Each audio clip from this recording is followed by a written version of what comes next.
لاہور پاکستان کا دارالحکومت ہے اور پاکستان کا دوسرا بڑا شہر ہے۔ پنجابی میں کہتے ہیں جنہیں لاہور نہیں دیکھا وہ جمیا ہی نہیں، یعنی جس نے لاہور نہیں دیکھا وہ پیدا ہی نہیں ہوا۔ لاہور کے بارے میں یہ بھی کہا جاتا ہے کہ لاہور لاہور ہے۔ لاہور یوں تو برِ صغیر کے مشہور شہروں میں شامل ہے، لیکن یہ کب قائم ہوا، کتنا پرانا ہے، یہ تاریخ میں اس کا ذکر پہلی بار کب ہوا تھا۔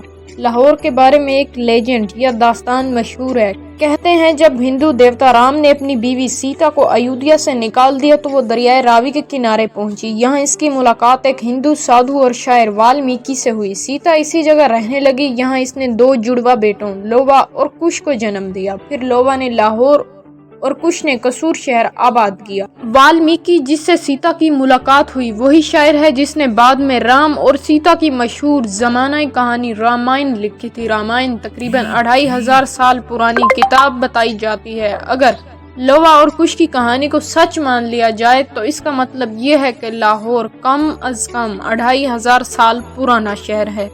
لیکن یہ تو ایک لیجنڈ ہے، داستان طرازی ہے، حقیقت سے اس کا واسطہ پتہ ہے یا نہیں۔ لیکن سچ یہ ہے کہ لاہور کی پچھلی 1000 سالہ تاریخ کو چھوڑ دیا جائے تو اس سے پہلے اس شہر کی کوئی اتھینٹک یا مستند تاریخ موجود ہی نہیں۔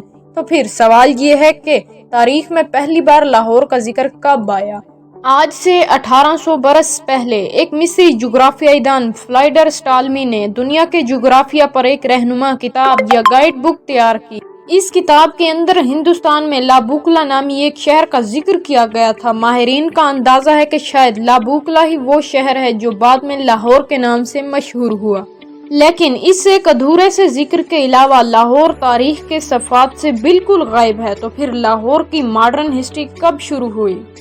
لاہور آج سے ٹھیک 1000 برس پہلے تاریخ دانوں کی نظر میں آیا جب 1021 میں غزنوی سلطنت کے حکمران محمد غزنوی نے اسے فتح کر لیا۔ اس نے لاہور کا نام بدل کر محمود پور رکھ دیا اور اپنے مشہور زمانہ غلام اور جنرل ایاز کو لاہور کا گورنر مقرر کر دیا۔ لیکن محمود پور والا نام زیادہ دیر نہیں چل سکا اور یہ شہر لاہور ہی کے نام سے مشہور رہا۔ کہتے ہیں یہ ایاز ہی تھا جس کے دور میں لاہور نے بہت ہی ترقی یافتہ شہر کے روپ میں ڈھلنا شروع کیا تھا۔ لاہور کی تاریخ میں پہلی بار ایاز نے یہاں ایک قلعہ تعمیر کروایا اور شہر کے گرد دیوار بنوائی۔ اس کے دور میں غزنوی سلطنت کے کونے کونے میں سے لاہور میں آ کر لوگ آباد ہوتے۔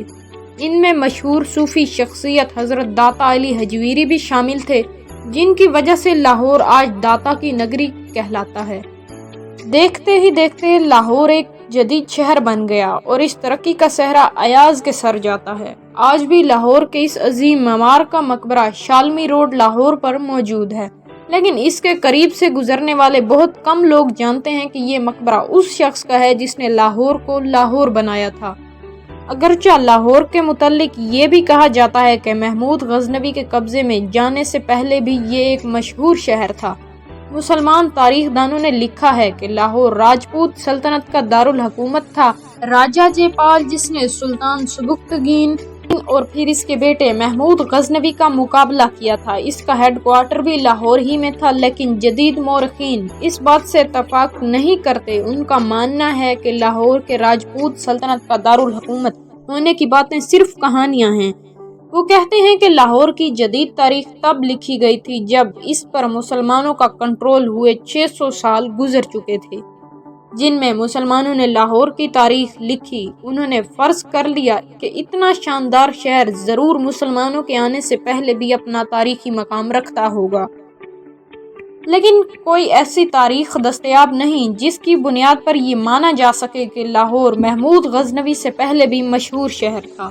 لاہور محمود غزنوی سے پہلے مشہور شہر تھا یا نہیں، اس سے کوئی فرق نہیں پڑتا، کیونکہ مسلمانوں کے کنٹرول میں جانے کے بعد اس شہر کی شہرت اور ترقی بڑھتی چلی گئی۔